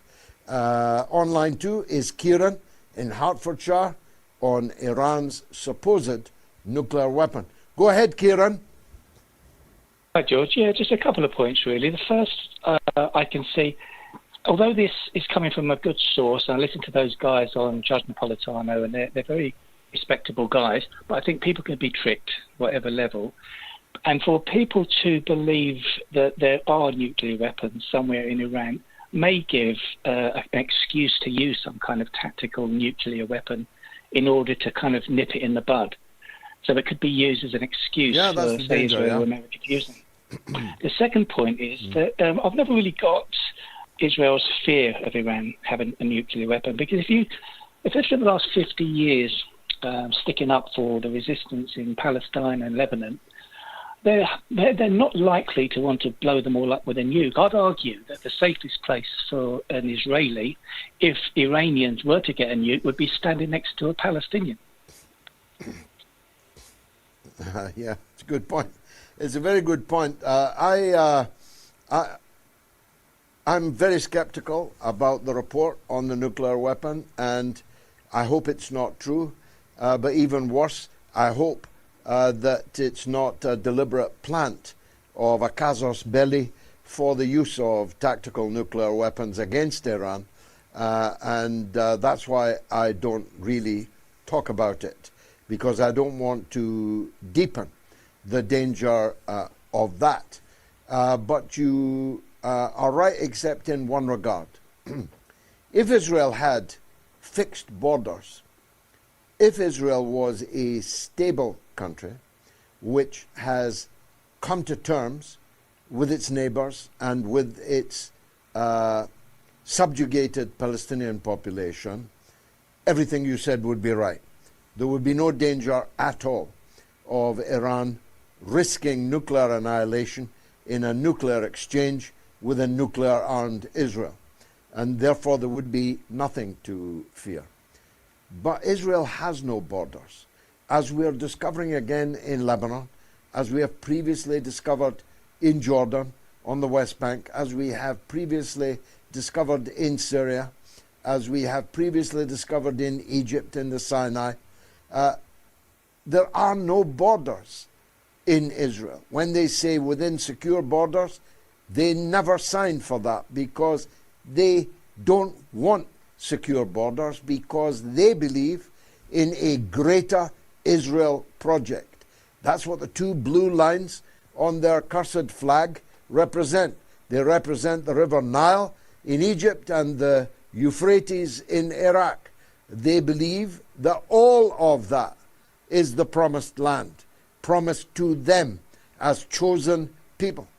And whilst they are not in a position to march into all that land, conquer all that land, there are many ways to skin a cat. You can rule a land without actually physically ruling it. You can seduce and lure the territory that you covet into relationships with you, in which you are the top dog and which what you say goes. And I don't need to elaborate too much on that. The Abraham Accords is an attempt to exercise their sovereignty over these lands without actually having to conquer them and physically rule them. That's the first point. And the second point is that not only have they not come to terms with the Palestinians living under their jackboots, they are constantly, and I mean constantly, day and daily, for 80 years nearly, they are grinding their faces into the dust. And as long as that's the case, there will be some. For the last 40 years and more, it has been Iran. But there have been times when it was others also. Egypt, Syria, Iraq, who will not let the Palestinian colors fall from their hand. And there will also always, therefore, be a danger that one power or more in the region will one day come to the aid of the Palestinian people. And that's why the Israelis are in a state of perpetual war. And that's at 8:46 UK time, what's right now happening in the exchange of fire with Iran. Let me encourage you to download the Moats podcast by scanning the QR code on your screen now. You can listen to the weekly podcast also at moats.tv when you go and leave your donation after you've listened. Please leave a review and rate the podcast also. This week, the podcast, the Mother of All Talk Shows podcast, is in the top 10 for politics in Mauritius, Kuwait, Uruguay, and Zimbabwe, and in the top 30 for politics in Serbia, Cyprus, Oman, and Qatar. Dennis is in New York, and he has a suggestion of a guest for us. Let's hear it. Go ahead, Dennis. Good day, George. Can you hear me, sir? Good day to you. Yes, clearly. Go ahead. Thank you again for all the good work that you do. Your continuing good work, always very much appreciated. Thank you, sir. I have come to a new realization. I have gained, I think, a new perspective on the changes that are going on in the world. I'm going to offer to direct your listeners to a podcast by Colonel Daniel Davis, who you know and who you've had on your show, a podcast where he interviews a gentleman by the name of Art Berman. Art Berman is first a Middle Eastern historian, second a geologist, and third, for 50 years, an oil trader. So his combined life's experience gives him a very unique perspective on certainly what's going on in the Middle East, but, you know, by extension, really what's going on in the world. His most recent post on his blog is entitled The Search for a Living Myth. And after reading that, I was reminded of a book that I read 40 years ago called Man's Search for Meaning by Viktor Frankl. It was a transformative book in my life, and I'm sure in the lives of many other people. And I've come to the conclusion that Donald Trump and Netanyahu and a lot of the other players in the world today have been consigned to the dustbin of history. What we are facing now is an existential change in the nature of the human experience. And this kind of transition happens periodically in human history. And I think that we need to gain that perspective. The details are important. We need to stay aware of them. But I believe that there's bigger changes happening now, and the existential threat that Russia faces, the existential threat that Iran faces, and the Palestinians and the Lebanese and now the Albanians and on and on and on are all part of a greater project in human history and in human evolution. And I just think that Viktor Frankl and Art Berman bring some perspective to this, and I would recommend that your listeners check that out. Thank you for listening. Okay, no, thank you for saying so. I'm not familiar with either gentleman, but I will, of course, make inquiries. If the thesis is that we are hurtling towards Armageddon and the end of the human experience, then you wouldn't take that much to persuade me of that. It may well be true. I hope it isn't true, not for my sake, but for the sake of my children and grandchildren and their children unborn as yet, and for the sake of all the children of the world. I would hope that this dear green place that God gave us is not on the brink of extinction. With so much that is good and beautiful in the world, I would hate to think that we are willfully self-destructing and totally destructing. It would be a great pity, but you wouldn't have to work hard to persuade me that that's the way things are going.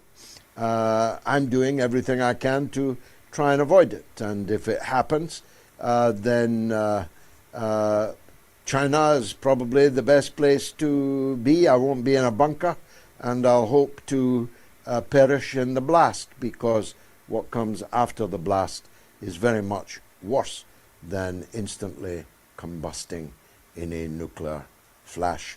Somber indeed. Let's hear from the legend. That is Erobos in New York. About Armenia. Go ahead, Erobos. Fidelitous felicitations and greetings and salutations on the triumphant return to Clan Galloway. You know, we had great fun, speaking for myself anyway. We had great fun with Gerald Cement Boots Salenti.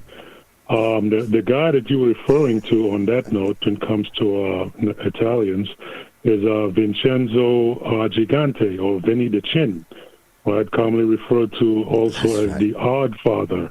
And if you remember the Odd Father, he would go around Greenwich Village in his ratted robe, and you know he got into problems when Sammy the Bull and Vincent the Fish ratted him out.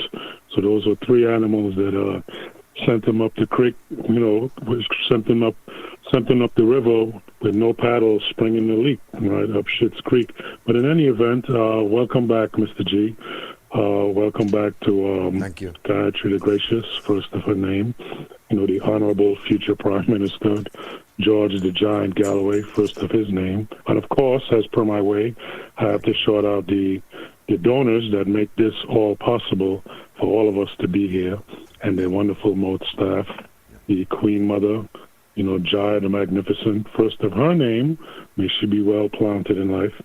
In any event, I was looking at the situation of Armenia, and my perspective on geopolitics is I look at what people do and what things, you know, I look at things as what things do and what people do is how you know them, right? By their actions, you shall know them type of thing.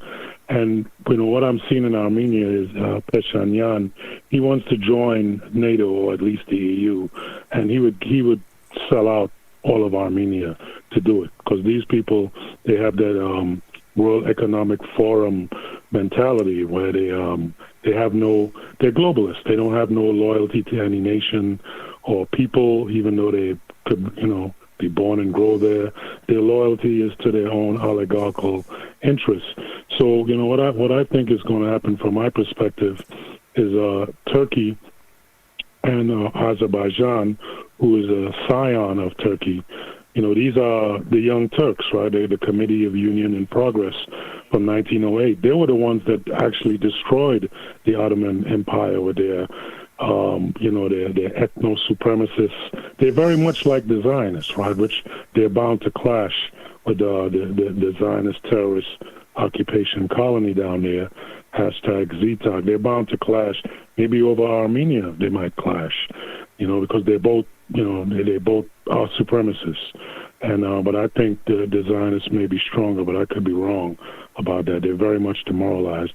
In any event, I think the goal, and they got the right person in the form of Pashinyan, is to absorb Armenia. They already absorbed Artsakh, which is also known as Nagorno-Karabakh, and they already, you know, took that territory and remade it part of Azerbaijan. So the goal would be to take the whole thing.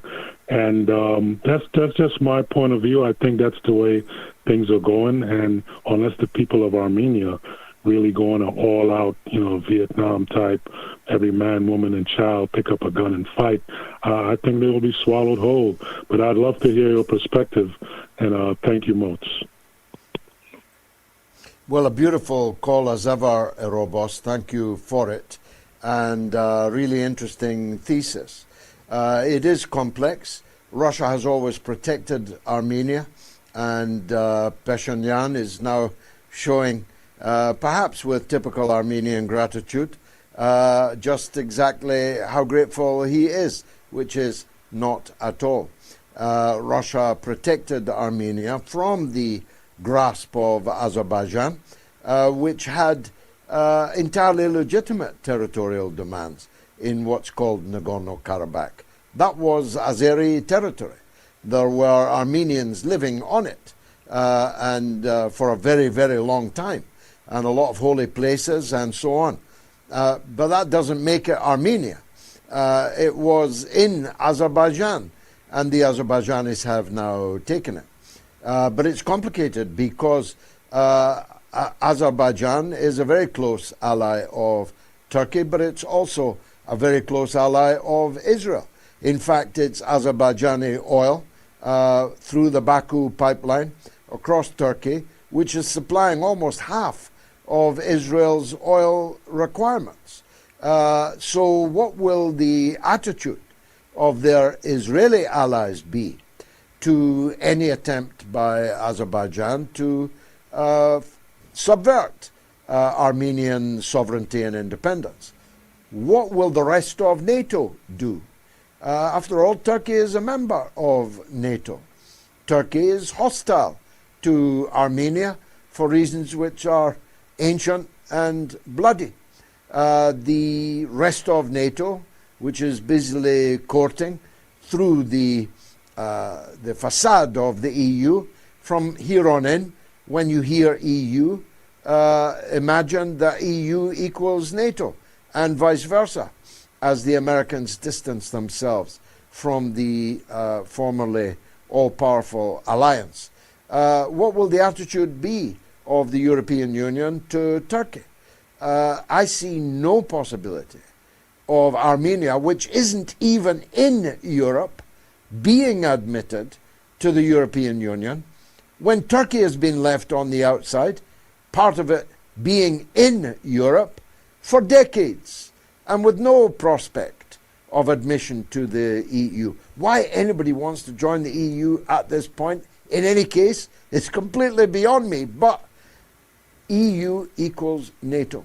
And so this EU offensive in Armenia, with a big summit there just before the parliamentary elections, the stealing of the elections, for that is what has already happened. I don't know the result, but I am certain that Pashinyan has won because he deprived hundreds of thousands of people who are against him of their vote, and he arrested his opposition on election day and before election day. So I'm sure that he's won, but that's itself pregnant with grave consequences, because what are they going to do when Russia starts charging the full price for the gas? What are they going to do when Russia says no more Armenian imports? What are they going to say when the other members of the CSTO say, no, you've left us, bye-bye, good luck with Mrs. Fond of Lying? It's a very complex but very dangerous moment. An EU Armenia, by which I mean NATO Armenia, is a threat to Russia, it's a threat to Iran, and maybe the Turks will decide that it's a threat to them also. Thanks for the opportunity of dilating on that subject, Robos, but you know I can't keep waiting. The Queen herself. Here's the woman without whom the news wouldn't be the news. Here's Gayatri. What's rattling, Gayatri? Some bad news from Indonesia, because this week its currency, the rupiah, has hit a record low. The rupiah is now below 18,000 to a US dollar. And despite this, the finance minister has still rejected IMF loans. Now, the rupiah is so low, it's even lower than at the time of President Suharto, who was forced to step down during the Asian monetary crisis in 1998. And many are predicting a similar downfall to the current president as his predecessor some 30 years ago. Some, or quite a few, are actively working on that, including George Soros's Open Society Foundation. Now, this infamous foundation has been active in Indonesia since the year 2000, funding individuals, agencies, political figures, independent media outlets to promote democracy, basically. Now, they tried to undermine the previous President Jokowi because he was progressive, but he was leaning more towards China. And he successfully achieved a majority stakehold for Indonesia of the Freeport Mining Company, which went from 9% to 51% to Indonesia's ownership. Imagine. They failed, and now they have to deal with President Prabowo, who has been tested not too long ago with the riots, the major riots and deadly riots in September. He survived that, but ever since his election in February 2024, he's been taunted really with critiques and attacks one way or the other. So in Prabowo, we see someone who is actively pursuing a non-alignment policy, which means not just open for business to the West, but also to the East. Now, Indonesia joined the BRICS in front of our eyes in Kazan on the day Prabowo was inaugurated in Indonesia. Indonesia has developed a payment system called the QRIS, which is a quick response Indonesia standard payment system, which has now rolled out throughout ASEAN countries, but more importantly, into China, meaning between Indonesia and China, they can trade and purchase and sell within their own payment system. Indonesia has signed a free trade deal with the Eurasian Economic Forum, including countries like Kyrgyzstan, Kazakhstan, and Russia. And at the St. Petersburg Economic Forum, where we spent the past few days, were present, amongst others, the former Foreign Minister of Indonesia, Retno, as well as the current Minister for Infrastructure, Yudhoyono. And he has made quite some progress in deepening cooperations with Russia in terms of infrastructure. And as we all know, Indonesia being the biggest archipelago with huge maritime potentials, there's going to be more projects following this St. Petersburg Economic Forum. So Indonesia is basically, in the eyes of the West, too big. It is too rich in resources. It is too vital in its geolocation, simply too important to just let it wander around and cozy up with other countries who are not the West. So to my countrymen and other peoples of countries who start growing tendencies towards non-Western countries, please guard your sovereignty with all your might. Too big, too rich in resources, and wandering around making friends with the wrong people. That sounds familiar. It has been the mother of all talk shows, and we are very glad to have spent it with you. I hope you enjoyed watching as much as we enjoyed producing and presenting the program. A big thank you to Mr. Gerald Celente for the phenomenal job he did last week, standing in for me. God bless you, Gerald, and Judge Knapp. We'll be back, God willing, on Wednesday. Stay tuned for that.